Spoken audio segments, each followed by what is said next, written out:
This week on the OneCast, we're joined by country musician and kayak pro angler Abby Abbondanza. That's a good one. That's a good one. Oh, God, it's a toad, son. It's a toad, dude. Let's go. I wake up to a little bit of drool on my pillow, feel like it's gonna be a bad day. Trey didn't look at me this time. There it is.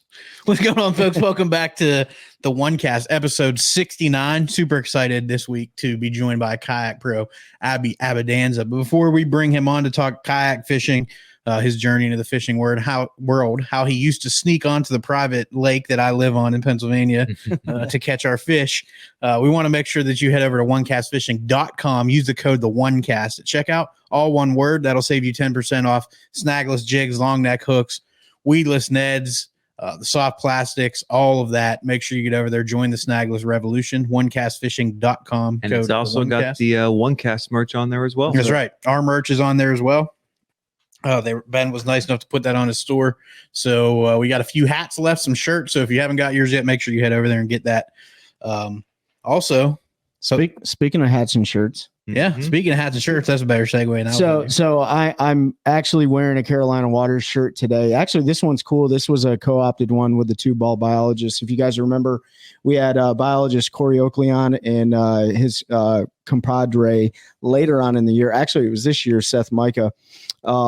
And Carolina Waters offers you guys a variety of UPF gear, all sorts of outdoor apparel to include hats, some new things coming to help with those UV rays. But nevertheless, man, their shirts are fire. Their hats are great. Pete's wearing one of their hats right now. So head on over to CarolinaWatersNC.com. Use the code TheOneCast. You're going to save a little change at checkout. And it's not just for North Carolina. It's good luck everywhere. David Fuchs' wife, Christine, just won their local club derby, rocking a Carolina Waters hat.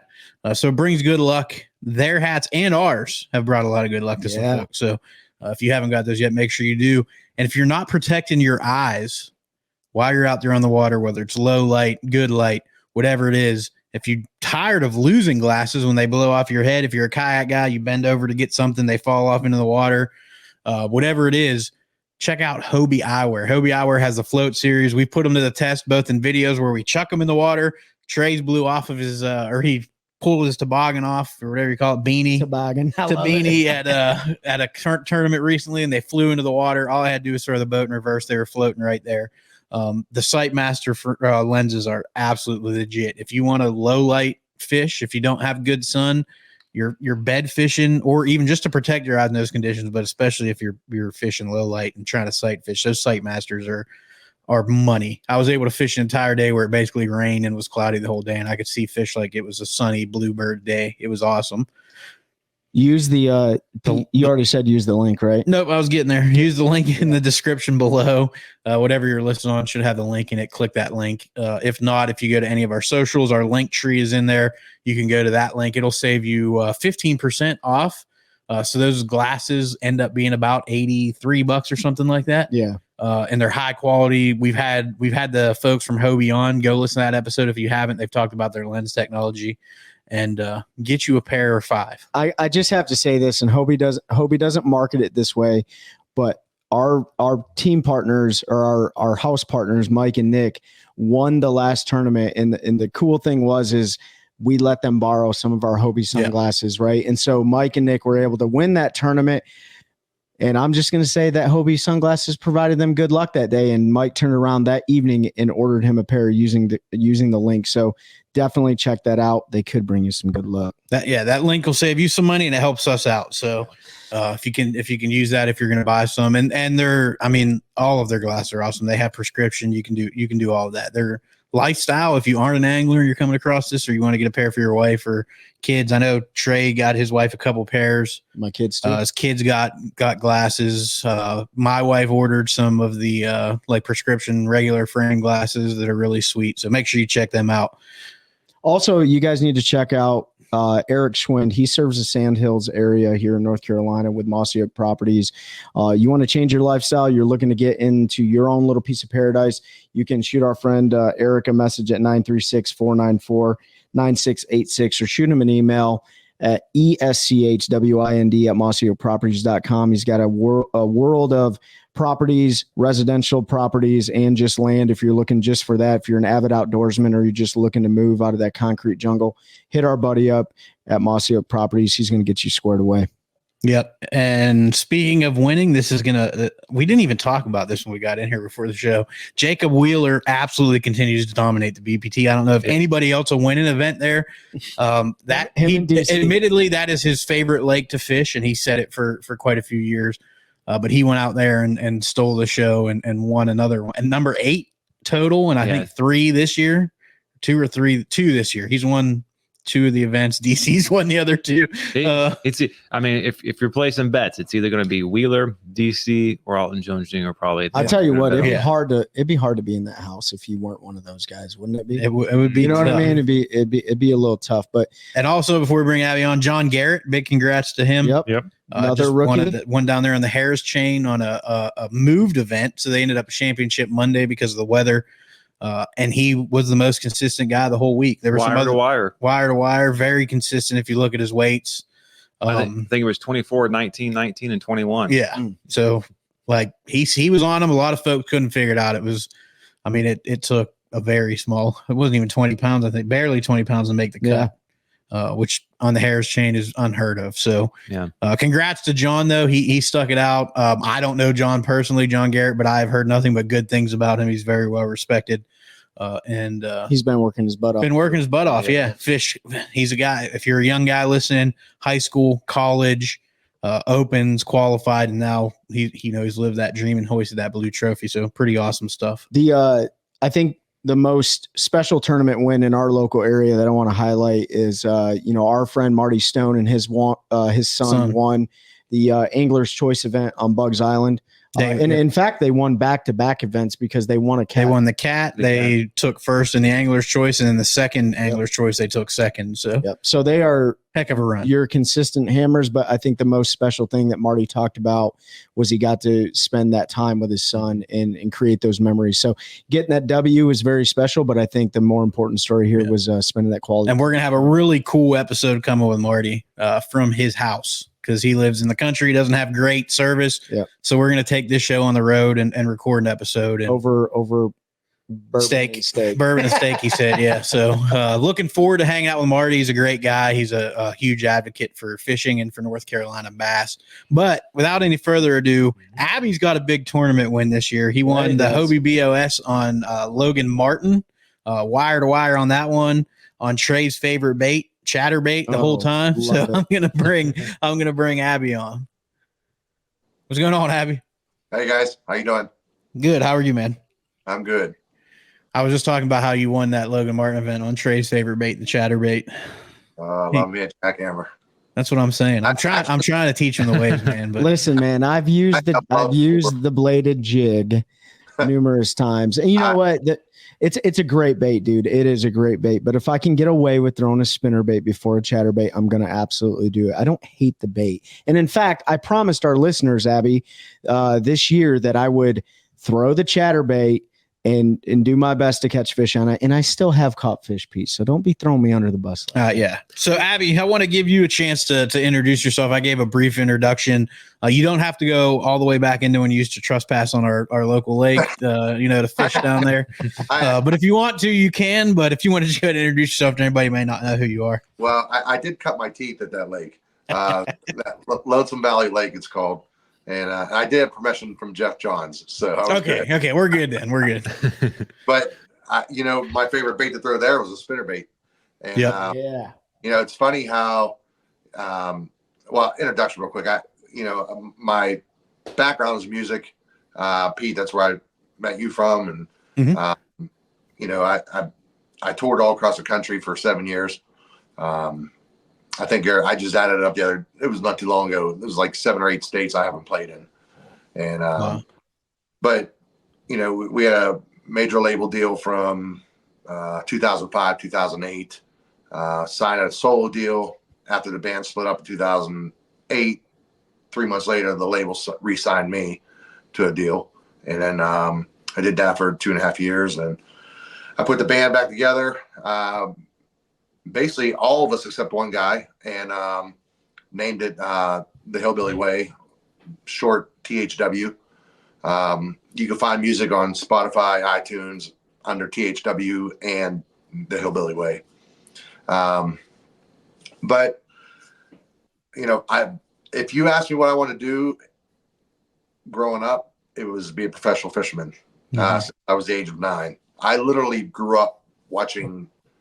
My weekends consisted of Mom, Pop Kettle, Abbott Costello, and Bill Dance, Babe Winkleman, Roland Martin, and Bassmaster. I mean, I woke up every weekend to watch those shows, and so fishing has been. It's kind of weird how music has led me through everything to get to where I'm at right now with fishing, and it has allowed me to network with people that, including my consulting job that I have. I own a consulting business for oil and gas, and I do that so I can fish full time basically now. And so it's just, I still play music, but I only do acoustic shows now. It got too hard with the band because we still have an agent in Nashville that has offered us a few shows this year. I had to turn them down because they were weekends at the tournaments. And so you kind of can see what's prevailing now. Yeah. Fishing is prevailing for me. And, I didn't start kayak fishing until I was in the boat world even before I got into music. I was fishing boat tournaments as a rider. And then, when the band happened, that got so busy, we were touring 285 dates a year. So I had no time to fish off a boat whatsoever. I was literally just taking rods Jeff and I would take rods with us on the bus, and wherever we were playing, we'd find a lake nearby. And then when the band broke up and things started slowing down, I got back into boat tournaments, and it was about 3.5 years ago. Adam Milstead, who was a UFC fighter, he's the one that got me introduced to kayak fishing. He kept on saying, "Man, you need to come over here to the kayak world. It's blowing up." And I said, "A kayak?" And he goes, "Well, I'm 6'4" too." I said, "I know." I just don't imagine myself in a kayak. Yep. And at that time, I had never seen a fishing kayak. So he had 2 Jacksons. He brought down 2 big rigs, and that was it. I had a Hobie PA 180, literally PA 14 180 a week later. You just fell in love that quick. Yeah. And then I had the Hobie for about 4 months, and then I found a 360. I turned around and sold my Hobie for what I got more what I paid for it. And I paid less for the Hobie 360. So I ended up making a couple $100. And then soon to realize that wasn't the right kayak for me. I love the technology with the fins and everything, but stable wise, it wasn't when I got the Titan, the native Titan was it for me. I can walk around, I can turn around, the boat doesn't move. And then end up signing a deal with them about 1.5 years ago, and got asked to be on the design team for the new Titan X. And awesome. that boat there, when you put a motor on that boat is a beast. It becomes a whole new entity. So that's what I'm fishing out of, and I'm going to remain fishing out of, is the Titan X. And so yeah, it's kind of weird to think how far it's progressed for me in such a short time. I think I was in a kayak for maybe 2 months, and I started entering tournaments with Adam, local stuff, kayak angler, Laurel Highlands, kind of like kayak angler, PA Bass Nation stuff. And then literally I did that summer in the fall, and in the following year, I went full steam. I went right into the national stuff. And I think my 3rd tournament, I took 5th out at Susky. Okay. And, I was set up to win that tournament. I was sitting in 2nd place on day 1. and I was only down by 2.5 inches under Nolan Minor. And it was funny because Nolan was right above me about a mile, and then there was me in second, and then his brother was in fourth or fifth right below me about a mile. And then his brother ended up coming in second, and I took fifth. But my fish just weren't there on day two. Day two. So, but yeah, we were just talking about this, going back to the wind. They're far and few and in between. I mean, even in the boat world, you know that. Oh yeah. You know, it takes a lot for 2 days to come together. And I've had bad practices where day of tournament, it changed, you know, for the better. And this is the first time at Logan Martin that so I fished with Jody Queen all week. Yeah. He was my housemate that week, and you know, Jody and I do fish together a good bit. And I said, "What do you want to do?" And he goes, "Alice." I said, "Well, I got some info, you know, a while back. My buddy's from Alabama, and so I went and checked out. We went and checked out this creek, and man, the bay that we caught all those fish in on day 1 and 2. During practice, there was the last 4 docks where I secured the win.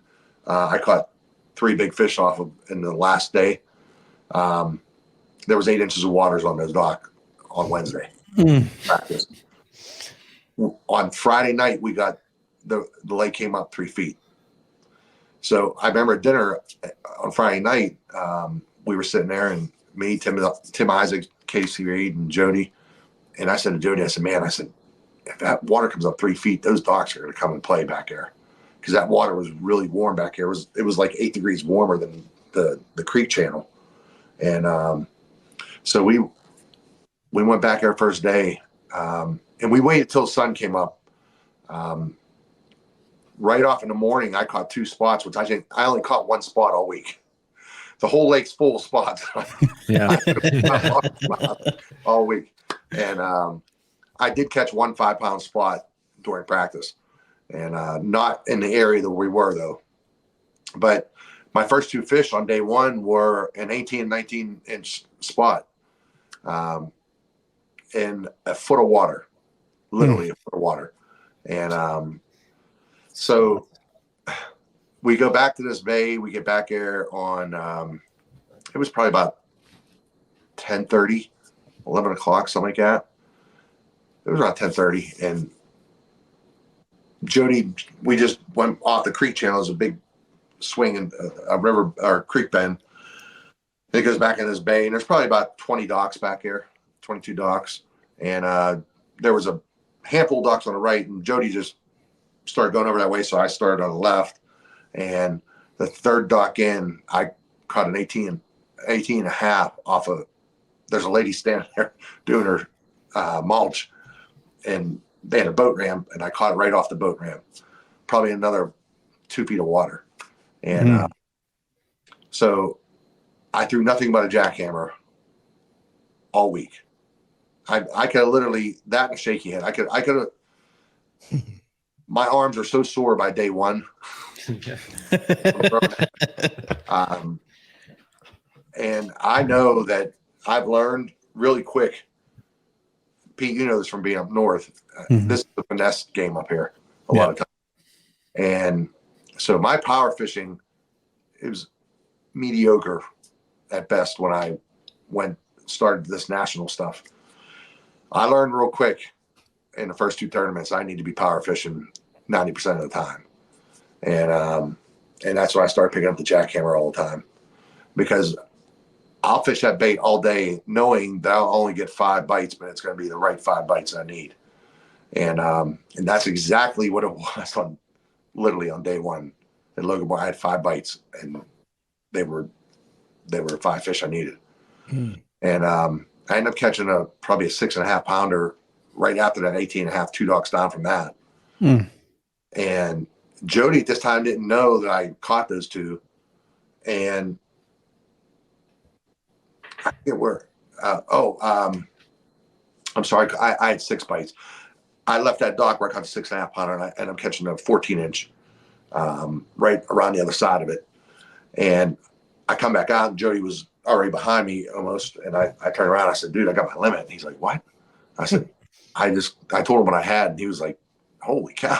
He said, he goes, where did you catch him? I said, literally within those 3 docks right there. And was he like, I went the wrong way this morning? Yeah. Why did I go right? yeah, he was actually catching some fish behind me because he was starting to shaky head. And Okay. on day 1, I wasn't picking apart the docks. I was literally making 2 casts, maybe 3 at the docks, skipping under the docks. And if they weren't there, I was to the next dock. And a big thing that did help me was I was live scoping the docks. So if I live scoped real quick, saw there was a fish there, I spent time there. If I didn't see anything big, I moved on. So that did help me a lot. And then with 3 minutes to go on day one, we were going out back towards the ramp. And I said, I'm going to cut over this bay over here where we pre-fished over there. I had caught a couple decent fish over there. And so I was trying to get rid of that 14-inch. And there was a little channel, creek channel came out, probably about, 20, 25 yards wide. And there was a boat dock right on the corner of the channel, of the end of the channel. And I threw to the side of the boat dock, and I missed a pretty good fish. And so I was pretty upset, and I'm fixing my razor shad on my jackhammer, and I literally skipped right to the side underneath the first rung, and I caught a 17. So I had 2.5 minutes left in the tournament. I called. So that put me in first place. I was tied. I was down a 1/2 inch. I was in second place, and that put me in first place for the day. And then day 2, I struggled the first hour and a half. Jody and I pull up there was this current seam in the middle of the lake, and coming off the bank, it was like a jetty, and the water had come up. Now it's 4 feet high from Friday. Oh, wow. So now that jetty's underwater, now there's a current seam there, and there's a current break going the whole way out about 200 yards into the lake. So we had fished that pretty good during practice and caught some pretty good spots off. He caught some pretty good spots off it. I caught largemouth, and he pulled. We're literally side by side, 10 feet apart, throwing 20-yard in a 20-yard area. He pulls out 3 fish right in front of me. Same shaky head. We're both throwing bang sticks on a shaky head, and literally pulls 3. Now I'm getting frustrated. Yeah. So I said, Jody, I said, I gotta go. I said, I gotta leave. I gotta go put that jacket. I gotta get away from you, bro. Yeah. Well, he talked me off a ledge like 10 times. He's like, dude, just fish, because that's a catch-22 when you're in the lead on day 1, because now you're starting to question everything you're doing, going into day. And then that happens. He catches 3 fish right in front of me, and I'm still with no fish. And so I leave there, and I went back to that bay where I called with 2.5 minutes ago in day 1. I knew I'd missed that good fish on that dock. So I went back here, and second cast, I caught that fish. It was a 19.5 inch largemouth. And so I started that off, and then it was about another hour before I got another fish. Right where I caught the 2 spots the day before on this island, there were some docks on the far side that we'd never fished. Even in practice, we didn't fish them. I don't know why we didn't, but we just never hit them. So I skated over there. I was waiting for Jody to go towards that bay. We had another mile to go up the creek to get to that bay that we were on day 1. So I was waiting for him. So I scooted over there and ended up catching a spot that was 16 inches on a boat ramp. So I said, okay. Never pass a boat ramp. I tell everybody, you never pass a boat ramp. And by the way, I caught the 19.5 and the 16 spot on my jackhammer. So, Jody finally catches up with me, and we go back to the bay. And at that time, he had 4 fish. Now he has 4 fish, and I only had 2. And so we get back to the bay, and I said, well, how do you want to do this today? Because he knows these docks are the good docks over here. Yeah. So he goes, man, just fish. He goes, don't worry about me. He goes, go win this thing, And I said, well, I'll tell you what, take these first 5, 6 docks. I'll go down another. I ended up going down like 8 or 9 docks. And, because I really respect Jody, and that's a tough situation to be in when you're fishing the same stuff. And yeah, I wanted him to have a chance too, and he was setting up the caster check. And so I go back, the first 2 docks I didn't catch anything on. I get back to these docks that I was talking about, the 8 inches back on Wednesday, and I still haven't fished these docks yet. I didn't even get to them on day 1. And so I go back there, and now there's 4 feet of water on them. So it went from 8 inches with me. I couldn't even get 100 yards from them on Wednesday during practice. So now Jody and I were talking about this to back up to day 1. There was a 150 boat tournament that day on day 1. Not one boat or one kayak guy was in that bay. And I know why.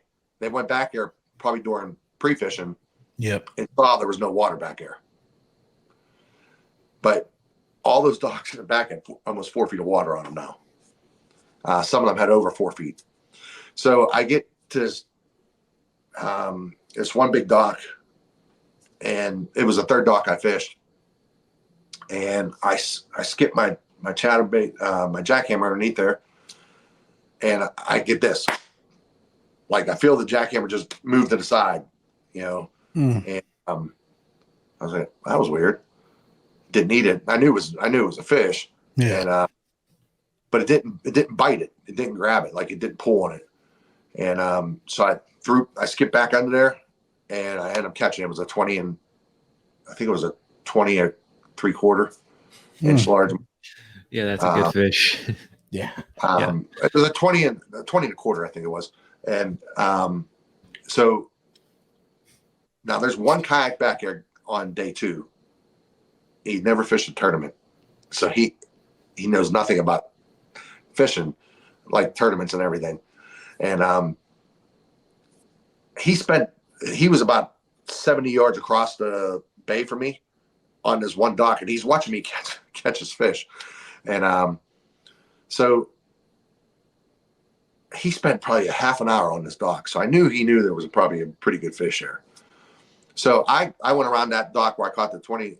It was a pretty big dock. So I went around the other side, and the poles are like 4 feet apart, and there was lanes. There was like 4 lanes on each dock. So I'm out front, and I'm skipping the whole way to the back skipping that jackhammer the whole way to the back. And they're pretty deep docks, like 25, 30 feet deep.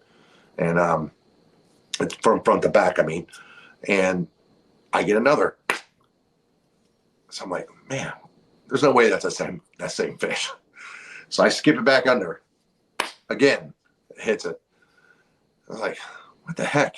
So I skip it back under. This time I speed it up. And I end up catching, it was a 17-inch largemouth. So now I have 4 fish. I'm in second place I'm in 3rd place with 4 fish.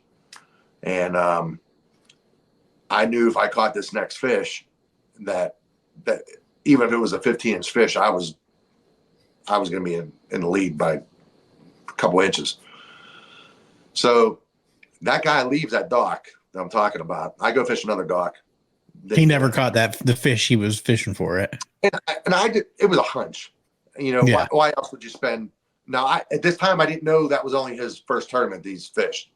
I got you. So we talking back at the boat ramp. But he was there a good half hour, and he kept on going to these like it was another big dock. It was real wide. And so he leaves out. I go fish another dock. No good there. He left that dock. He's not around. He's like 4 docks up from there now. So I slide over to that dock he was on, and I skipped down the first like aisleway and nothing. I go to the middle one. I skip down the whole way to the back. And I mean, I'm like right up against the back, and I come through, and about halfway through, I was like, damn it. So again, 3 times. 3 times he did this. Okay. So I stopped. I went around the side, and there was 2 aisleways under the main part of the dock. So I went to the back aisleway and it was probably about 25 feet across. I skipped it the whole way out the other side, and I burned it through there, and I ended up catching that fish, and it was a 19 another 19 and a half inch largemouth that weighed about 5 pounds. So I don't think he was too happy. Did he see this happen? Oh yeah, because he left that dock and he was coming back to go to these other docks, and he was probably like over my right shoulder when he saw me fighting the fish, and I just see him shaking his head. He is,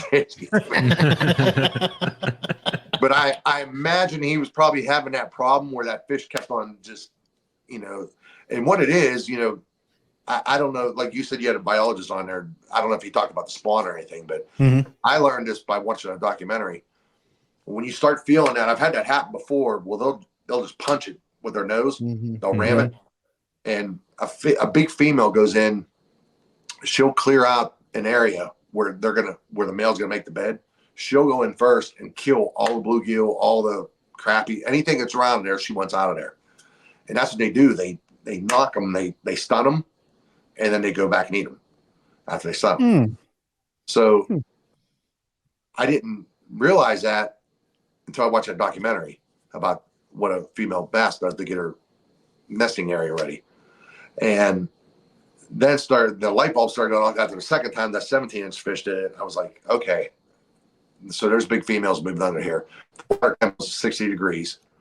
It was 7 degrees warmer back there than it was out in the creek channel. Yep. So they weren't on beds, but they were in that mode. They were getting ready. Yeah. And so I had to take a second, because after I submitted that fish, I was up by 10 inches, or 10 and a half inches, something like that. And it was 10 and a half because Joe McElroy ended up catching another fish that, no, I'm sorry. It was 12 inches because he ended up catching another fish that gave him a 2-inch call. And I won the tournament by 10 inches. So at that point, I had to take a moment and just sit there and just realize. Just soak it all up, dude. Because from the time I caught that 20 and a quarter to that 19 and a half inches, it was only 25 minutes. I literally caught this fish in 25 minutes, all 3 of them. How much time was left after you caught your 5th fish? I was 7:45. Oh wow. So on day 2, we purposely waited on day 2 till 11 o'clock to go back there. We wanted that. We realized on day 1, after that sun, there was a hillside here with houses on it. Yeah. And after that sun got up over that hillside, that's when that bite came on. And so we purposely waited till 11 o'clock to go back there. And the sun was just right. It was bright and sunny on day 2. And all those fish just pushed under those docks. And these are docks I couldn't even get to within 100 yards of on Wednesday during pre-fishing. And so I go over to Jody and I was like, and he didn't know. And I took a minute, I took a breath, and I was like, man, I said, I think I just won this. And he stopped and he looked at me, he goes, are you serious? I said, I'm up 12 inches over second place. He said, holy cow, dude. And he goes, what'd you catch back here? I said, I just caught 3 giants back here. And a 20 and a quarter and a 17 and 19 and a half. And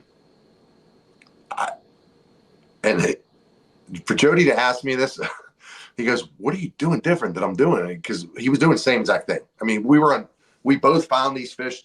Every fish we found together. And we're both throwing a shakehead and jackhammer. Same colors, everything.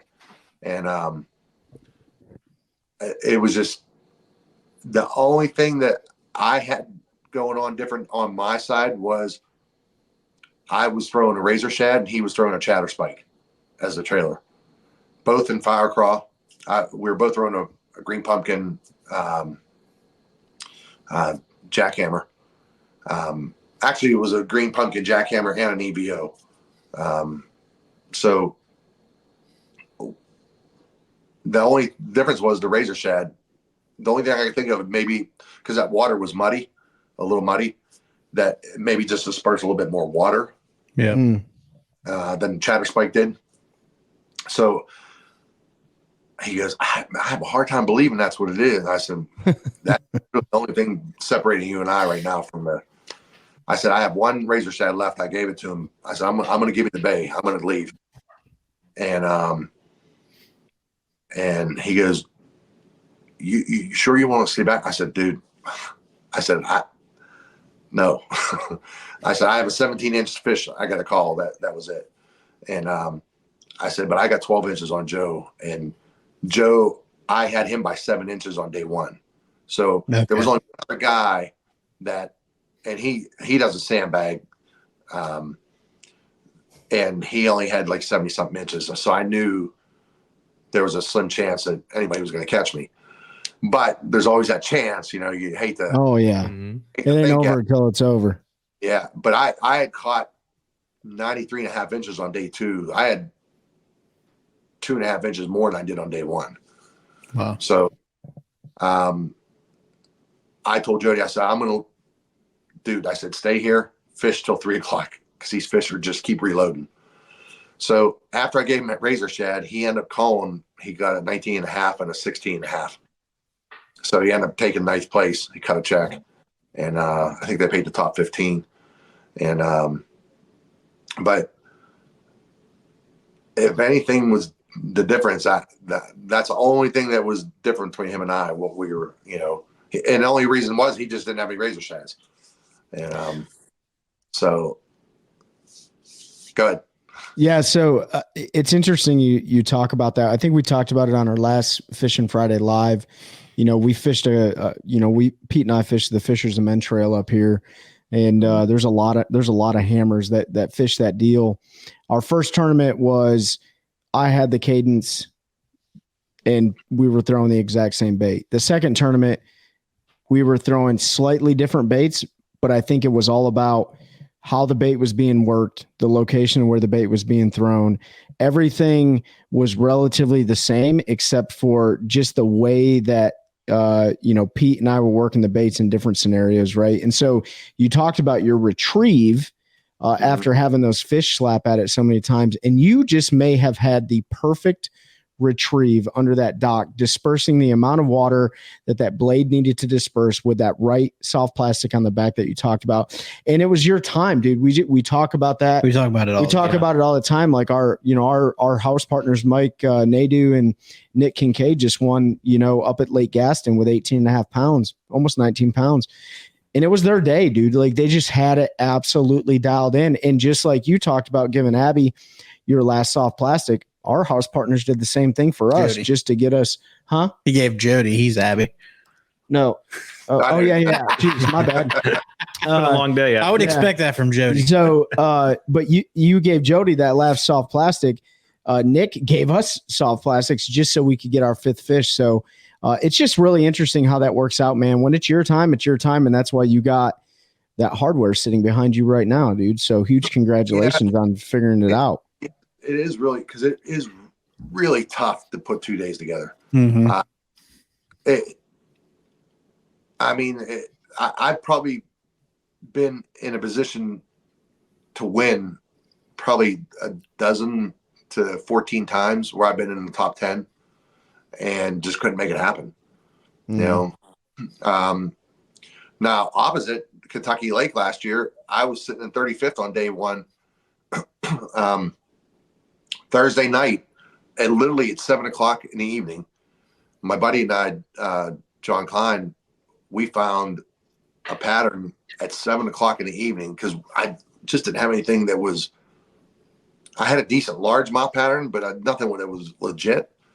And I told John going down there, I said, man, I want to get on a smallmouth again because I'm pretty much a smallmouth guy. And I understand. Yeah. And there ain't no smallmouth in Pete's pond, Abby. there's a lot of weeds in that pond. There is. And so on Thursday night, we both caught 90 something inches of smallmouth. Oh my Lord. Wow. At 7:00 in the evening. Because Ryan Lambert called me. He's like, dude, where are you guys at? Because we all stay together when we fish tournaments together. And I said, I'm trying to put something together. I said, I just found a big school smallmouth.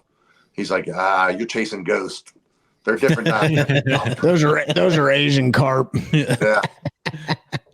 And so we on a swim bait on a minnows, 3-inch minnows, we wrecked them. It was one after the other. And it was only on a 150-yard flat wide, and it was like a round cove. It went from cove to Marina Cove, and the face of it just went from 3 feet down to 8 feet on a gradual slope. And I think from the boats going out and in, and the way the current was coming, it just held that bait on that flat.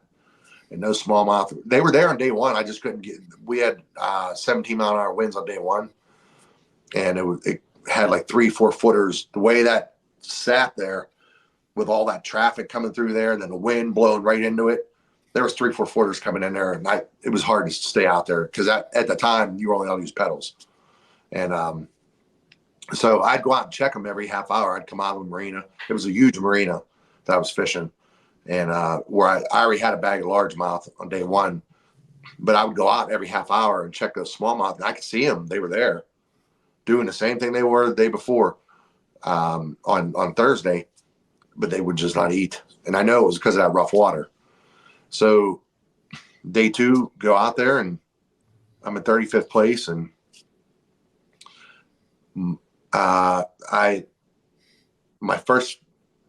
we get up on this flat.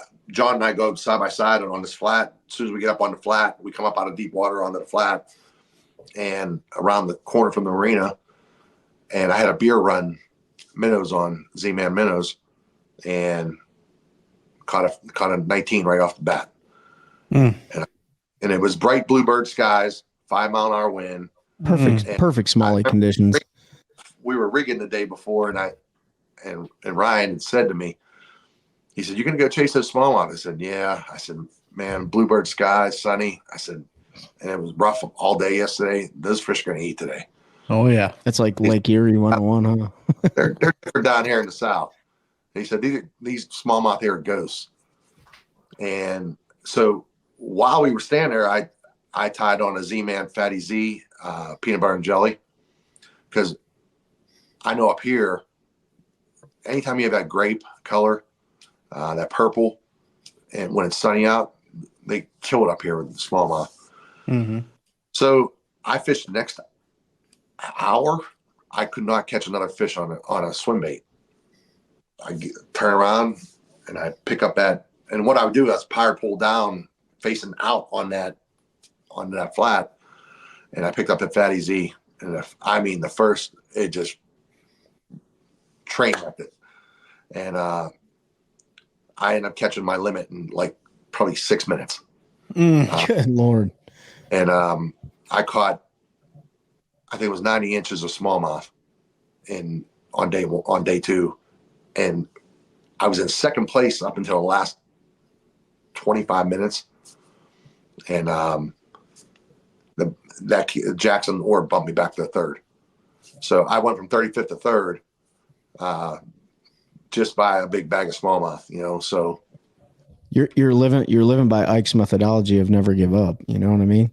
No, I have learned. Got to keep fishing. I've learned a lot. My first year, I learned so much it is 90% a mental game. Yep. It 100%, not without a doubt, it is a mental game. So you don't like break rods and curse and stuff. You just sit down and eat a sandwich. There might be some curse words that go out. Why you look at me, man? Hey, listen. Let me tell a story real quick. So Pete loses an absolute Tankosaurus Rex, like a week ago off of bed. The fish was every bit of 9 pounds or better. And the GoPro footage cannot be released due to the vulgarity of what happened. And I usually don't do that. It's few far in between. I take these nice injections to calm my nerves anyway. So like he said, this fish was every bit of 9. I think it was bigger, but you can't tell. It was a 10 pounder. I have it, ate it off the bed. I have it 5 feet from the boat. I'm trying to keep it. My mistake was I tried to force it down because I didn't want to come up. And when it turned to come up, it got leverage. And with a big fish like that, I know better, but I was panicking. And so it threw the hook. So I stood up and immediately just slammed the rod down on the deck. And then there was a 4-letter word that starts with an F that I yelled very loud. Ends with a and threw my hat, threw a complete temper tantrum. People on the bank. There was literally a guy, like I'm back in this cut, like you're talking about, like way back. There's no houses or anything around. And I get done with this and I look up and there's just this dude up in the woods that was like out on his Saturday morning hike. And he's just standing up there looking at me, and he just turned around and walked away. Shook it like straight shame, dude. Straight shame. Yeah. But you know what? But that kind of stuff happens, and it happened to me on Sunday, and I lost an absolute giant. And I pulled a Pete. I didn't throw my rod, but I said those 4-letter words for the whole lake to hear me. And what I should have done was just sat down and ate a sandwich. Yeah. But one of the things, we got a lot of kayak anglers that love to listen to this show, and we've actually had some kayak anglers on too. You talked about Casey's been on. We've had Corey Dreyer. I keep wanting to get Jody, but he lives out there in the mountains, doesn't have great internet, so I'm trying to work out when he's on the road or somewhere that has a little bit better service. But you've been doing go ahead, Ben.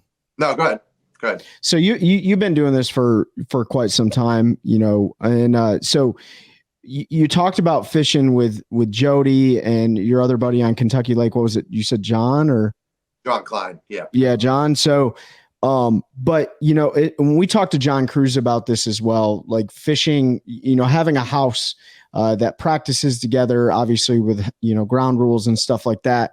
But for, it seems no different in the kayak angling realm. Can you kind of talk about that for our kayak anglers that are either in tournament fishing or just getting into it? Because we've had a lot that just got into it. Pete's wife just got into it. In fact, she's fished her first or second CCKF tournament. So how important is it for you to travel with somebody, to break a body of water down with somebody? And then what does that dynamic look like? Like, do you guys set ground rules when you're on the water, or is it just like a mutual respect thing? I mean, yeah. So going back to etiquette real quick. So the guy who, going back to that the Logan Martin tournament, Jody actually went over to that guy because that guy kept on fishing our docks. Did you guys lose service? No, you're good. He's just grabbing your water. Oh, sorry. Jody, that guy started going in between Jody and I on day 2, and Jody said to him, "Hey, Abby's in the lead. I'm right there cashing a check." He said, "Do you mind if we just, we were the only ones back here yesterday and pre-fishing. Do you mind if we just keep these docks here to ourselves? Those ones over there, you can go fish." He's like, "No, I'm just going to work in between you guys." I was like, wow. Okay. It's a technique. Yeah. And, but you always have those guys that I have run across a lot, and I've run across it way more in the boat world than I have in the kayak world. Usually it's a boat guy when I'm kayak fishing. I could see I had words with a guy last year. I was fishing a dock, and I was sitting on his dock because I knew there was big fish on it. I had caught some big fish on pre-fish, and I was just waiting for him to start eating. And this guy comes in on the side and starts throwing. I was like, dude, what are you doing? I said, I'm fishing this dock. He goes, well, now I'm fishing it too. Well, I stood up. I was going to say, I would have left if you stood up. I'm just saying. Like, do you see how tall I am? You guys can Google Abby. He's a big dude. I can't catch as many fish as tall as my inches are. So sit back down in your boat. I stood up so he could see me over because he was around. I was on the corner. I was out in front. He was around the side. And I said, I think, you need to just have some etiquette and leave. And I was saying that when I was sitting down, and I stood up. And then when I stood up, then his attitude changed. He's like, well, I'm in a tournament too. I said, that's great. Go find your own dock. So there, etiquette goes both ways in the kayak world and the boat world. Yes, we talk about like Nolan, perfect example, going back to this husky. I had to cut across where Nolan was fishing to get down to my spot because the water went down overnight, like 6 inches. And I would have had to drag my kayak through basically very low water. So I cut across where he was, and he said, hey, I hope you don't mind. I'm in the lead right now. And I said, well, at that point I didn't know him. I said, I'm Abby. And he goes, oh, you're behind me. He goes, I thought you were a girl. I said, all 6'4", 260 pounds. I mean, I guess that's possible these days.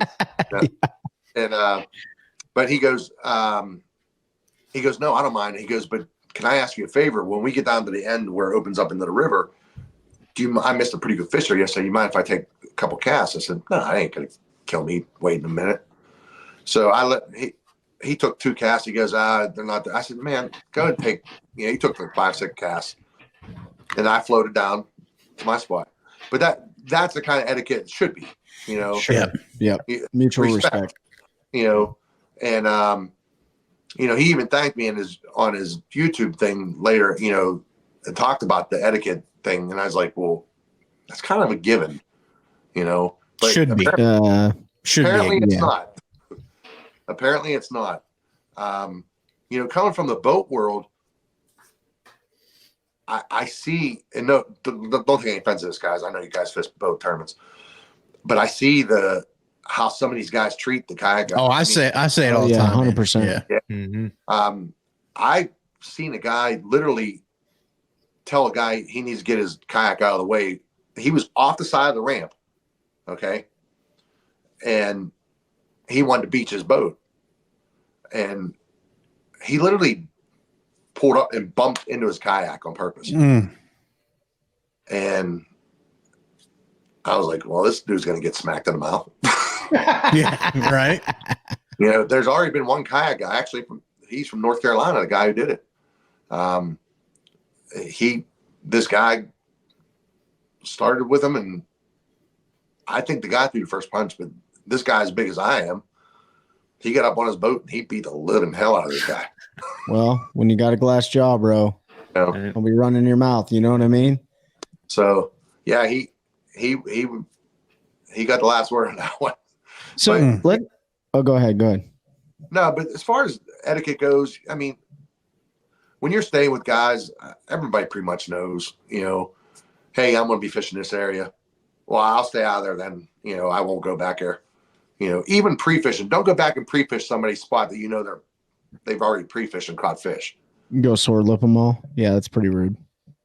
And but I would never purposely go in and sword lip somebody's fish the day before a tournament.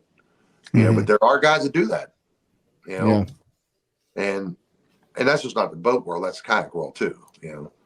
Oh yeah, but for sure. There's a little bit more etiquette on the kayak side that I've witnessed from being from the boat side.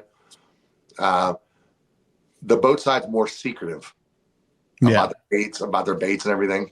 Kayak guys, I tell them, hey, and Jody will tell you. He'll tell you what he's catching on. you still got to be able to catch them. You know, just and because it's hard to catch another. It's hard to catch another angler's fish too. I mean, just because I tell you what I'm throwing doesn't mean you're going to go. It might not work. Perfect example was you and Jody on Logan Martin, right? He wasn't catching the fish, and he was doing almost the exact same thing as you, right? So even your partner, we were doing the same exact thing. Same thing. Go ahead. You know, I don't. The only thing I can attribute to it that I see the difference was the trailer. You know, then he caught some big fish, 2 big fish after that to call up. So whether that was it or not, Jody is a remarkable fisherman. And, you know, and I have nothing but respect. I look up to Jody. So I'm not going to say that was the winning thing, you know, just because I was using it, you know, but when he asked me what the difference was, that was the only difference between what we were throwing. Right. And, you know, it just has a little bit bigger profile. That's all. And I was out on Erie the other day, and it was too windy. It was getting kind of sporty out there. So I went back in the lagoons, and I was throwing an EVO in the lava color, EVO chatterbait in the lava craw, where it has green pumpkin, orange blade, green pumpkin on top, then orange on the bottom, with a fire craw trailer on the back. And I was getting some bites, but then I switched over. I said, okay, well, I went to a regular fire craw jackhammer with the black blade with the same trailer and fire craw trailer. And I literally just wrecked them. And it just goes to show you one little thing.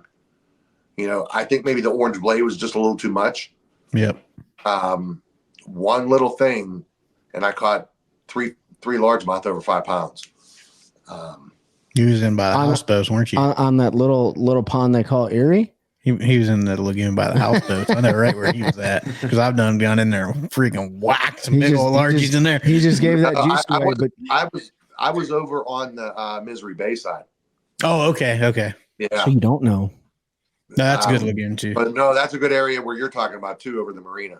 Yep. Where it goes back. But you can't get under that bridge. You can if you put all your rods down, your power poles out. You know, you have to take everything down to get under it. And literally, I have to sit on the floor of my kayak to get under it because it's that low. So there's more room on the other side over by Misery Bay. I got you. I was out in the bay, so I just went over there. And but I probably caught 25, 30 largemouth after that. That Presque Isle area, there's so much fun when those largemouth there and they're eating like that. Catching them is a blast. And there's some big ones, guys. Everybody gets hung up. You know, we had Destin on last weekend, talked about fishing Erie and smallmouth in general, and everybody gets hung up on catching smallmouth. But there's plenty of times when I was up there where if the smallmouth weren't on, you just went and hunted down those largemouth and you could have a blast. They're 6, 7. I know that somebody caught an 8 out of there. Back here where you're talking about. Yeah, I'm just not gonna drive from North Carolina up to Erie and try not to catch smallmouth. You know what I mean? Like I have to go hunt those brownfish down. But one of the things I wanted to ask you, and this is for the kayak anglers listening too, when you're planning a tournament and practicing, and boaters are supposed to do this too. You're supposed to build in local pressure. You're supposed to build in recreational boats, all those other things into your calculus. When you plan as a kayak angler, are you building in local boat pressure, recreational boating, all that other stuff into the areas that you choose to fish? No, no, I don't. I go with what presents itself, the pattern. Yeah. So I know what I'm going to go in. I know the first thing that I'm throwing is a jackhammer because it's hands down the best search bait there is. You know, you can cover a ton of water with it, and I want to know if there's big fish in the area. Mm-hmm. So that's the quickest way for me to know if there's a big fish in the area. And you know, I usually have 2 rods, 2 cash and chattergrass rods tied up with 2 different kind of an EVO and a jackhammer on it. So that's what I'm throwing. I could have literally taken one rod with me that day. Yeah. On Logan Martin. You know, I think it was just a comfort thing having all 6 rods on there. Yeah. And comfort with with baits too goes a long way. Like you said, when you're practicing search and the first thing you're picking up is that jackhammer, that's your comfort bait. Yeah. And that's important is fishing. And that we've talked about before with the pressure, and that was a good question, Trey. But I never really take that into consideration either. Like when I practice or anything, because somebody's got to do the exact same thing I'm doing the exact same way I'm doing it. Like we can find fish in the same area. It doesn't mean you're going to catch them. Not having history on a lake is, I think, really good. Oh yeah, I agree. I like going into lakes that I've never fished before. For example, 2 weeks ago, it was Lake Norman. And I was actually supposed to fish with Corey that week, and he ended up getting COVID. Yeah, he got the Rona. Oh, yeah, and so that's still going around. Yeah. So on Wednesday, I go in there, and I wreck them with a jackhammer. And I kept on hearing there's not really that big fish, and size wise in Norman, like pound wise, and I was like. I had 93.5 inches or 94 inches on practice of largemouth. Again, never caught a spot until the first day of tournament. The whole lake's full of spots, and I catch largemouth. And that's a good thing to happen on Lake Norman. Yeah, it's a very good thing on Lake Norman. So I found a pattern skipping underdocks again, and I called Corey. I was like, dude, I said, the same thing I was on down Low Martin's working. And so Thursday comes around, that bite just completely turned off. We had low pressure come in. There was a front to come in. It was going to get cold Friday night. I literally had to live scope all my fish under docks with a shaky head. Yep. And I just caught 5 fish. I just squeaked by with like 70 something inches. No, I had 80 inches on day one. And that's how I got them. Completely different what I did. That sounds like Lake Norman to me. Oh yeah. She can be like that. They got into that finicky time where they're getting ready to go on the beds. Yep. And as soon as you throw a bait in there, they're gone. Yeah. Yep. And I knew it was coming because the way they were setting up the other day, and the females were in there because I caught all females. They were doing the same thing, slapping at it, and I was like, all right, they're getting ready to move under these docks. And Friday I went just to check, Thursday I went back over to check. There wasn't a fish to be found back here where those beds were. Yep. And so Friday morning, I waited till the sun came up, then went back in there, and they were there, but they were not touching. So you had to soak a shaky head. Yep. Yeah. That's Carolina staple, man. That's a Southern staple. I think it's becoming staple everywhere now. Shaky head. It just works, man. It's a great bait. I mean, if you're not going to burn something, shaky head's a great thing. Similar to a jig, but sometimes they won't eat the jig either, and you got to go shaky head on them. Weren't eating the jig because I was skipping a jig on a dock too, and they weren't eating that. Yeah. But so day 2 comes, and I catch one on top water first thing in the morning, a spot, 17-inch spot. That was it until 2:30. I was literally getting ready to just pull out, and I'm back at the ramp now, and I was fishing. What was that ramp called? Queen's Landing. No, Blythe. Stumpy Creek. Stumpy Creek. Yep. So I get back to the ramp, and I was like, you know what? It was 2:35. I was going to get out. I pulled right by the ramp, and I was like, I hate giving up. I really do. I hate giving up. And so there's a little cove right there where the launch is. Yep. And I turn around towards the ramp. I went back and I spun around towards the ramp, and I see this guy power load his boat. and all of a sudden I see all these fish come up and chasing bait. Like, so I took a wacky worm. That's right. I threw it right onto the ramp. I mean, right on the ramp. And I caught a 16-inch spot. I was like, you gotta be kidding me.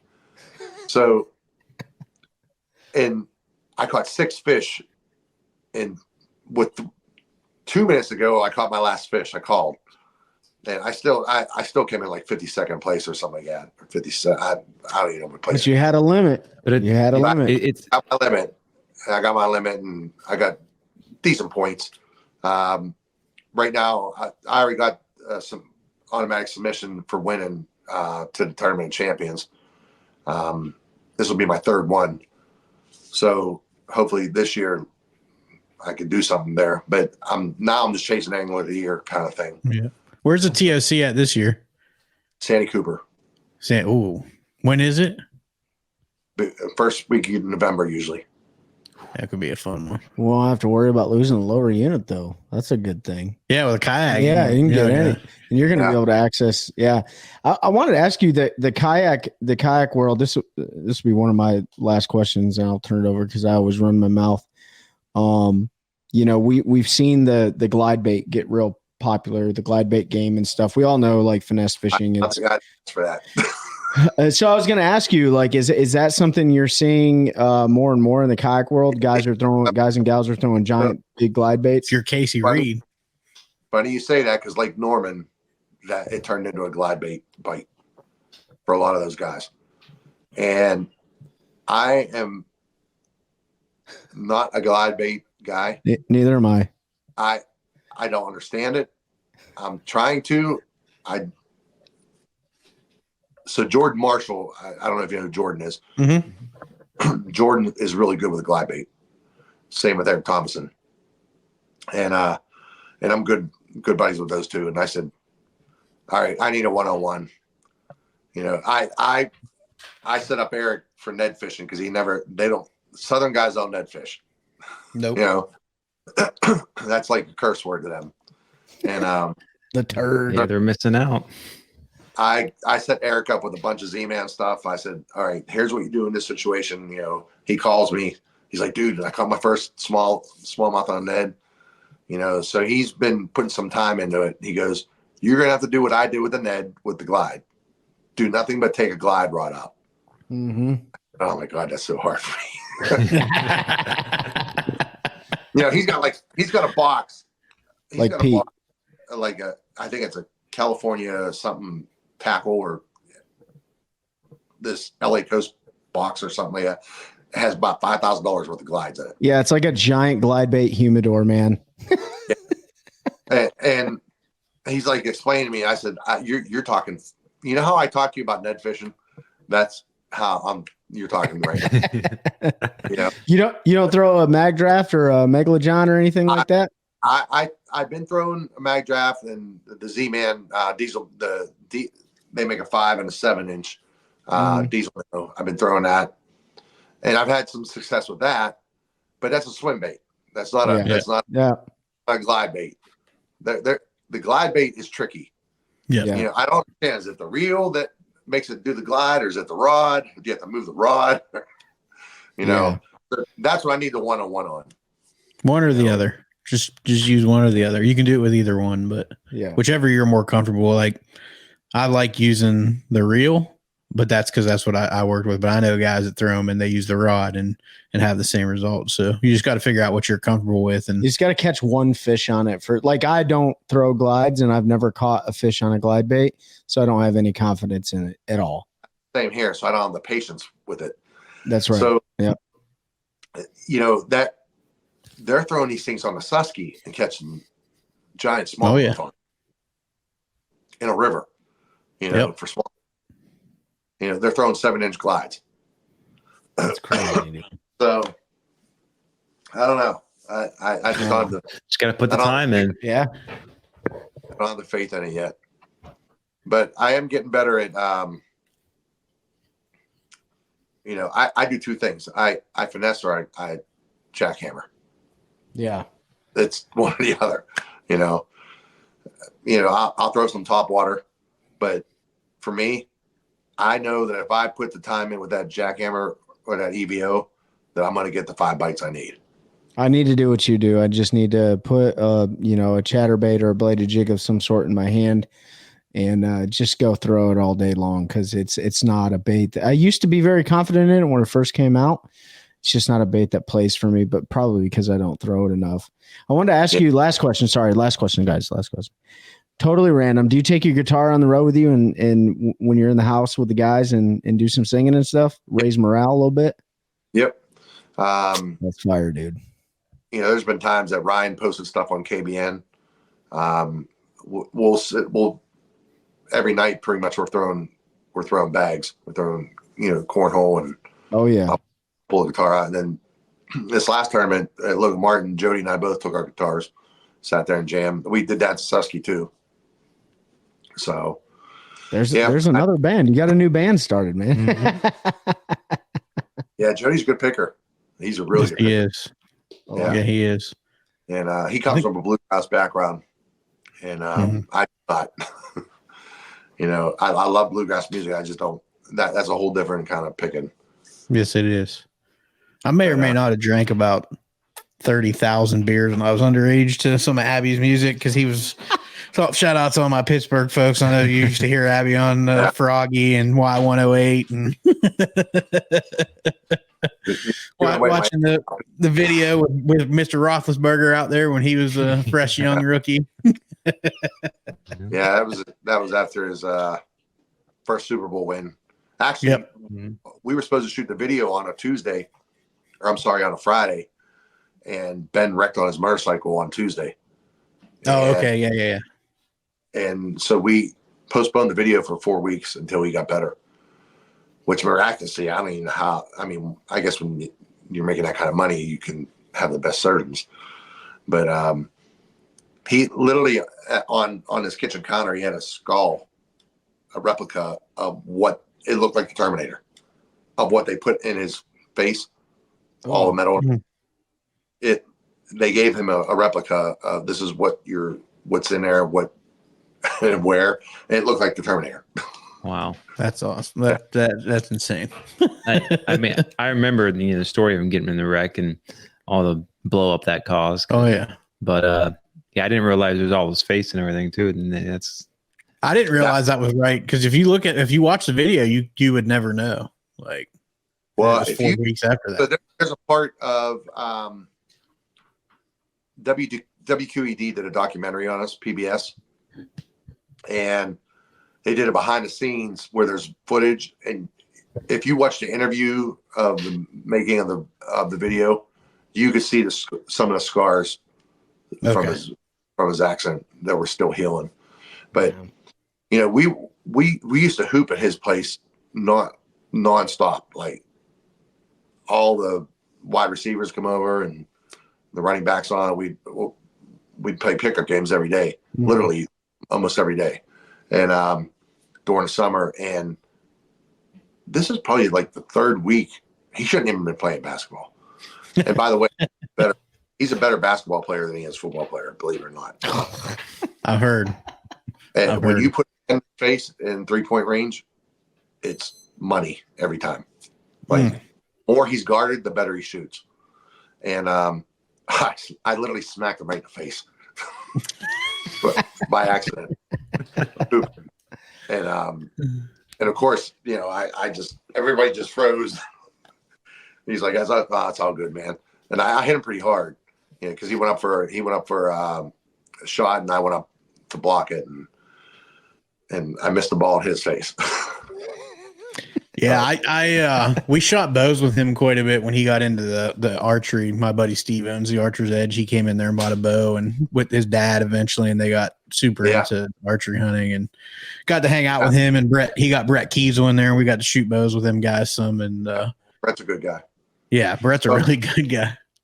Brett works with 84 Lumber as well. I'm sponsored by 84 Lumber, and as my title sponsor, and Brett works with them as well. So I know there's some events him and I are going to be doing together. Oh, that's awesome. Outdoors too up here. Oh yeah. Yeah. I know he does the kids charity thing with the trout fishing every year, and 84 sponsors. Okay. they sponsor that event. So yeah, he does a lot of good things up here for the outdoors and kids. Absolutely. Trey, you good with questions? I'm good. I mean, I know you say last one about 5 times every episode. That's the way. No, so I've got one. Take us back, 3 or 4 years ago when you first got on that kayak, and of course you were hooked right away because you got your Hobie the next week. But what was it about kayak fishing that just clicked for you? I will say major adjustment. Being on a 21-foot boat, then going to that. I think it made me a better fisherman, to be honest with you, because you just can't jump on a 250 horsepower motor and go 4 miles down the lake. Mm-hmm. You know, you have to be more methodical and planned out where you're going to fish and what you're going to do, the area you're going to cover. It's a little bit easier now that we're allowed motors. So that makes it a lot easier. It doesn't make it any better as far as jumping and going 4 miles down a lake, you know, but I pedaled probably 15 miles in a day, 20 miles during a tournament. You know, there's some spots like that. Okay. Where Jody and I fished in Logan Martin, it was 3.5 miles every morning through to that bay back where we were fishing. So to give you an idea how far we do go, you know. How long does that take you? About 30 minutes, 35 minutes, because you're going about 4.5 mile an hour. You know, you want to conserve battery as much as possible. We each had 2 batteries for that tournament. So, but still, even I can go 5.5. Jody can probably, he's in a Hobie, so he can go about 6 mile an hour. My boat's like a tank. It's 41 inches wide, 12.5 foot long. And so I push more water when I'm going 5.5 mile an hour, even though I'm going 5.5. It's just I get a better pace going at 4.5 miles per hour than I do at 5.5. Uh-oh. He fell off. He probably accidentally hung up. Or he got a call or something. It's all good. We'll bring him back on here in a second. There's certain things I found. I think skipping's way easier on a kayak than it is on a boat. I can get behind that. You know, because you're on that level right there. And I like my kayak because the seat sits up real high, and I bought 2-inch risers to even bring it up higher. So it puts me, I have 2 graphs. One's dedicated to the live scope, and the other one I use for maps and down imaging. And being my seat's up here now, I can skip over top of the graphs without a problem. But yeah, I mean, I like it because you can get in a lot of places where boats can't. Yeah. And a lot of sneaky, you know, you get in between docks, tight docks, and I can roll in there and just power pull down with no motor on, you know, where a boat is rolling in there. Now there's a big presence there. You know, my presence is minimal. And I'm talking for finicky fish, you know. But I think even though you like to power fish a lot, I still think naturally being in a kayak, it still slows you down, right? Like we always talk about, like if you think you're going slow, you're not going slow enough. Like, and I've even seen it where Pete will put his hand in his pocket and hold a bait in the strike zone. I have to put my hand. Yeah, he has to, right? But you know, like it's a forcing function being in a kayak. Like you said, you have to break water down, more methodical. And even if you are whipping a chatterbait around, like you're still getting in areas and whipping it around where a boat maybe just make 2 casts and then they're gone. You might make 2 casts, but you may make 2 of the very precise casts where you just can't get in a boat, you know? So it is slowing you down naturally. Because that is probably one very big thing I've learned from Jody, how Jody picks apart things. And perfect example, when I was at Erie the other day, there's a seawall and it's only like 20 yards long. But I know fish like to go up against it when water's colder because it holds heat. It's iron. So, I made probably 5 casts, the same cast, parallel to the wall, as close as I can get to the wall. And on the 6th cast, that fish ate it. Yep. So, just that's one thing I learned about boat guys, watching boat guys. When I'm in the kayak, 2 casts, 1-2 casts, they're gone. Yeah. Yep. On a dock. They hit the outside poles, inside. That's it. They're gone. Yep. And I'll give you a perfect anecdote with that too. Pete and I were on the phone at Lake Gaston a couple weeks ago, and he had his talons down, and we were just sitting there, and I had made the same skip under the same dock probably 6 or 7 times. And as soon as Pete hung the phone up with Mike and Nick on that like 7th cast, I got bit. The same spot, making this, just ran because I was just bored, just picking this dock apart, making the same skip. Yep. And I got bit, and I was like, what the heck, man? Like, so if I would have been fishing it regularly, I would have made that skip maybe once, maybe twice, and I would have moved on. Right. Yeah. So it just goes to show you, like, either the fish was there the whole time, just like up against that seawall, or you threw there 5 times and attracted the fish from another location, and on that 6th time it bit. So you never know unless you can see it. Angle is a big thing. There's places where you look at a dock and that's fishy. That looks like a spot where a fish would be. So I'll take that if I see that spot, and I'll hit it 3 or 4 different ways. Mm-hmm. And most of the time, I catch a fish off of it. I do have one more question. Do you strap a flogger on your back when you go out to Lake Erie? No. You know what? I get all these guys. I know Christine Fisher. She has a flogger she uses. But I've gotten so good at bed fishing because of Erie that with naked eye, I'm pretty good at it. Just, knowing where to throw, and, if it's a deep bed, you got to throw towards the outside of the bed, because it's going to fall down. It's going to fall down, pretty much into it if you throw past a little bit. Yeah. But I don't use that, and I don't ever. I never used one, period. I know Matt Becker. So Matt and I'm good friends with Matt, and Matt's from up here in our area. He fishes the BPT, and he won Angler of the Year last year. Yeah. And I texted him that day, and I was like, "Hey, dude, not too many people say they could beat Van Dam on his last retiring." That's going to get out in history. You beat him on Red Crest, whatever. But yeah, I mean I know he uses it. I can't. I just did it the old-fashioned way, just learn. Yeah. We're gonna be on that at Cayuga. We're gonna be there June 1st, and that's exactly when Bass Pro Tour was there last year. Actually, I think it was part of the latter part of the week they were there. We had missed the smallmouth bed. When we went up there 2 weeks later, the largemouth were moving in. So we're going to hit it perfect. So it's going to be a big smallmouth bed game. Mm-hmm. And I know are you just fishing the Hobie BOS? No, I'm fishing Bassmaster too. Nice. Yeah. So there's a perfect example. Bassmaster, 258 guys on Lake Murray this year, sitting in 14th place on day 1. Day 2, I caught 3 fish, 2 fish. My pattern, and I literally only fished 100-yard stretch of a 1.5 mile stretch that I had to fish.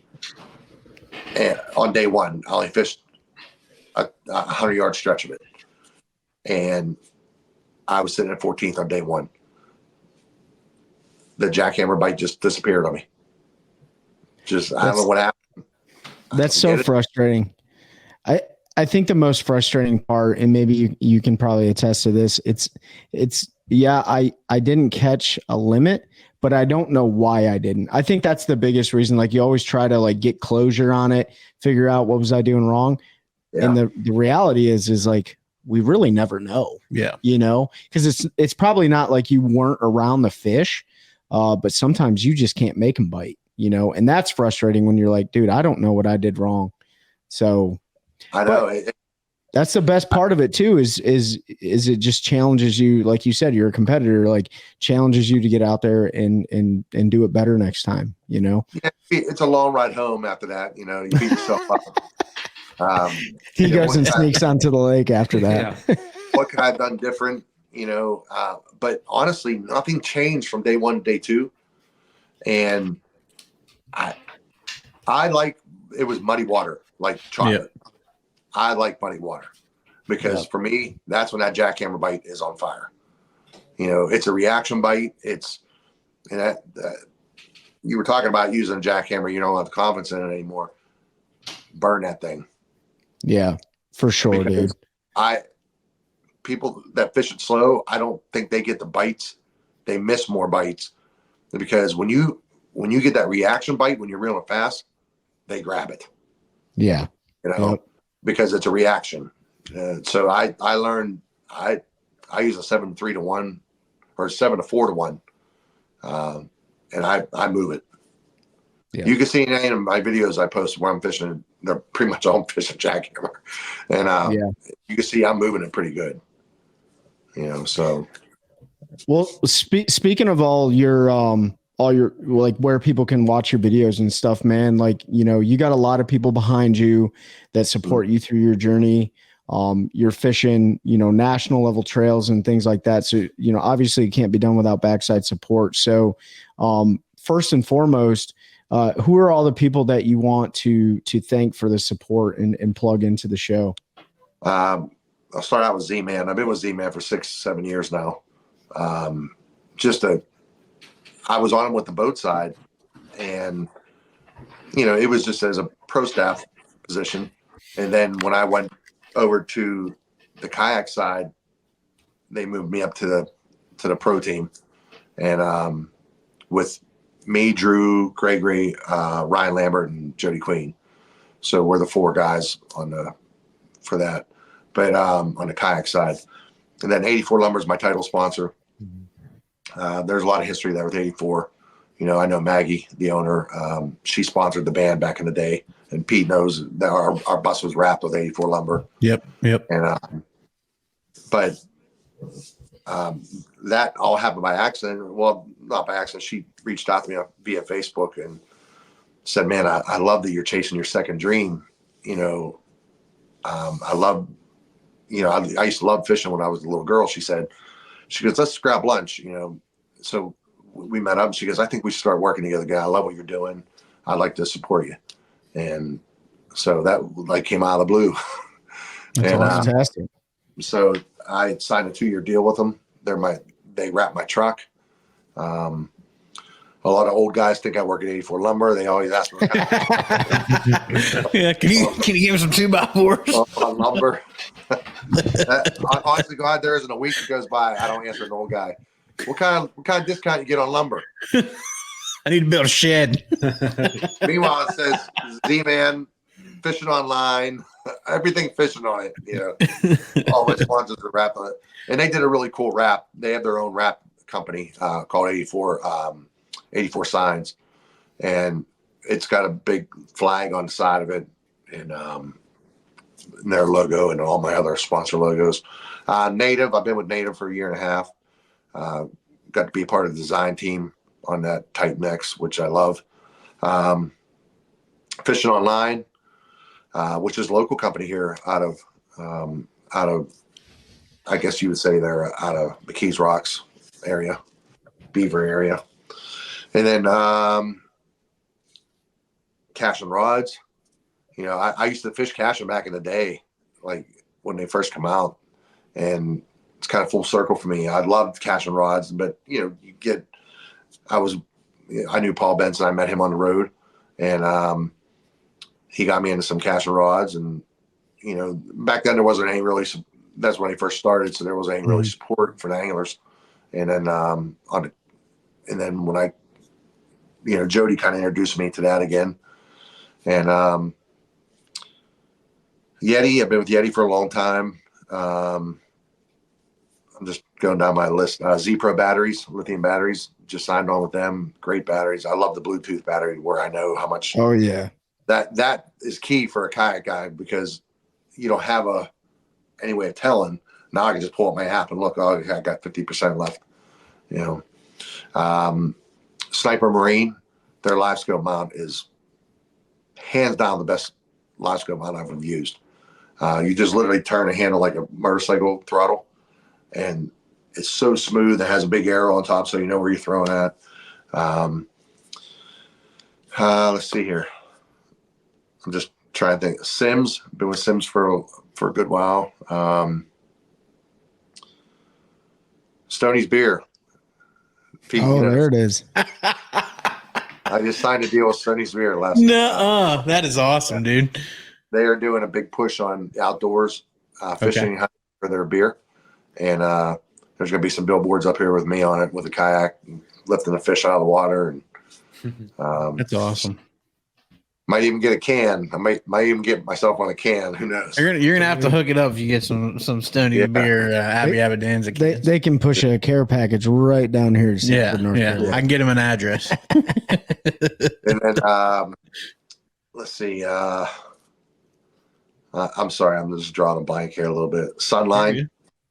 By the way, if you're not fishing there, they have a chatterbait line. It's called Dew Strike. It's fluorocarbon, but it's got a little bit more stretch than fluoro. Hands down the best, and there's no memory to it. That's the biggest thing I love to it. You get the curls no matter what you do. I don't get any curl from it. Cast beautiful, and I'm using 16-pound Dew Strike with that. Man, I can't think of them all right now, but I mean, it's good when you have that kind of support team. Absolutely. Just trying to think of some. I'm trying to envision my truck on the back here. That's okay. We're gonna link all your Torpedo. stuff. Yeah, Torpedo. Yeah, that is a huge part now that we're allowed to use motors. That is, man, hands down the best motor for a kayak. But yeah, other than that, I have some really great support team, and that does make a huge difference when you have that kind of support. Where if you need something right away, they're on top of it. And it helps when you do well too. That their products getting known as you grow with that. That's As far as my social goes, most of my handles are Abby Abbondanza Fishing. That's TikTok, Instagram, Facebook. And then I have another page on Facebook that has 5,000 friends on it. It's just Abby Abbondanza. Okay. And what about your MySpace? Yeah, my MySpace. Yeah. And then I don't have a Twitter, but the band social is just THW Band 1. The number 1. And I think we have between Facebook and Instagram, we have 21,000 followers on there.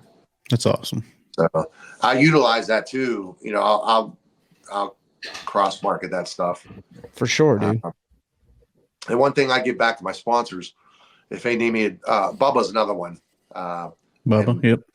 Yeah, at iCast, I play at the Bubba party every year on Thursday. And so that's one thing I offer my sponsors. Hey, if you have a party, or I can come play the party. That's something that a lot of fishing guys can't offer. Yeah. So I can't offer that.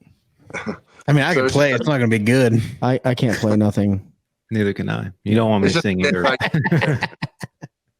With the band stuff and my own stuff, I have probably 35,000 followers. That's awesome. So it's a good cross marketing, and most people of all country music are outdoor people. Yeah. So especially the guys. So get a lot of cross marketing there. I think, are you going to come down to Cashin for their customer appreciation this year? I thought Chelsea had mentioned something about Well, that. yeah. So Chelsea tried to get me last year, and this past year. I think it was December 1st. I think it was. Somewhere around there. December 1st or 2nd. Yeah. And I had a show booked I couldn't get out of. Yeah, I already had it booked for a couple months, and but yeah, I do have that in my calendar to hopefully be down there this year. Yep. Well, good. You have to bring some Stoney's beer for these guys so they can experience that. Stoney's Light. That's good. That's good local beer up there. Yeah. Well, Abby, go ahead. Thanks for having me on here, guys. I appreciate it. Yeah, man, we really appreciate you coming on. Have definitely enjoyed this. Yeah, dude. Congratulations on your victory. Like you said at the beginning, they're few far in between.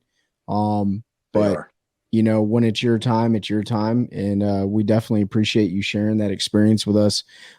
Especially for all the listeners that, you know, listen, this is a very, very humbling, whatever you want to call it, sport, gambling opportunity, all the above, right? It's very humbling.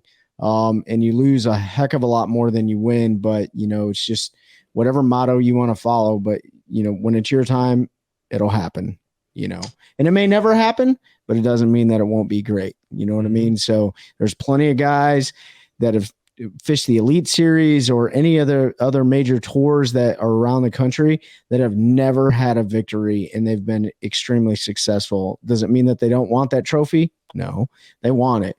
But you know what?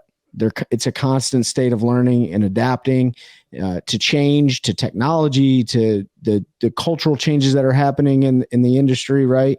Like all those things are important, and you know, we can hang our hat high on continuing to try to do better. So, what you got?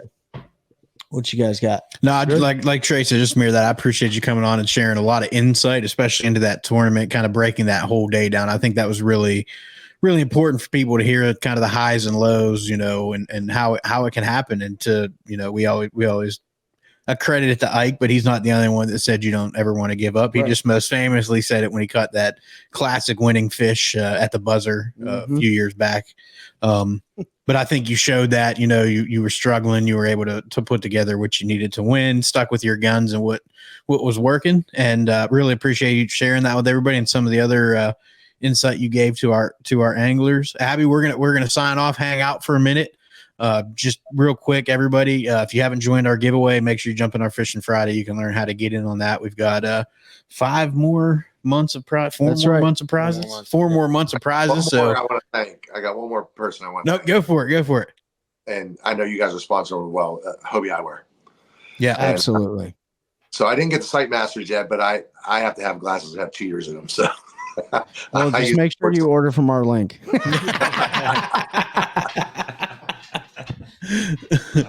But I appreciate it, guys. Yeah, no, Hobie Eyewear is awesome. Yeah, no, definitely is a big game change when you have a good glass you can depend on. Absolutely. So Abby, again, thank you for everything. Thank you for sharing all that information. Thanks for talking about the ethics and like we talk about all the time. It's conversations like these and being open and honest with each other that's going to help us continue to cultivate a culture of anglers, helping anglers one cast at a time. That's a good one. That's a good one. Oh God, it's a toad, son. It's a toad, dude. Let's go. I wake up to a little bit of drool on my pillow, feel like it's gonna be a bad day.